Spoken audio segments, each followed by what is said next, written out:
প্ৰথমতে মই ইয়াত পিঠাগুড়ি আৰু পানী মিহলাই অকণমান নিমখ দিছোঁ আৰু অকণমান তেল দি পেলাই এনেকৈ মিহলাই লৈছোঁ। এতিয়া আমি কেৰাহীত এয়া আমাৰ কেৰাহী গৰম হৈ গৈছে। এতিয়া মই ইয়াতে পিঠাগুড়ি লাগিম।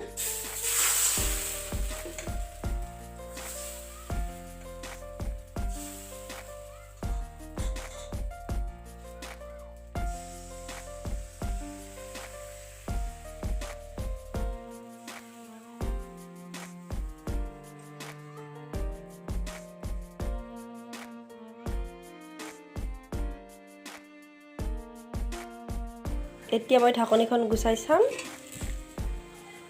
এয়া আৰু অকণমান সময় এনেদৰে ঢাকনি নিদিয়াকৈ থাকিব লাগিব।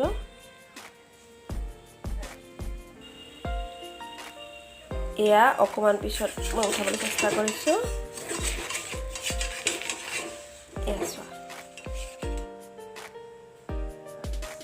দেখিছে পিঠাখন ইমান ধুনীয়াকৈ হৈ গৈছে আৰু ইমান ডাঙৰ হৈছে।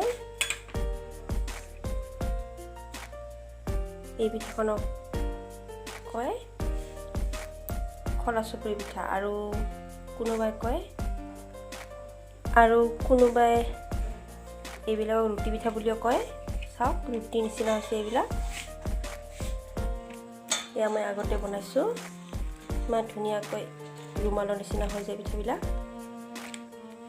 আপোনালোকে ঘৰত বনাবলৈ চেষ্টা কৰিব পাৰে।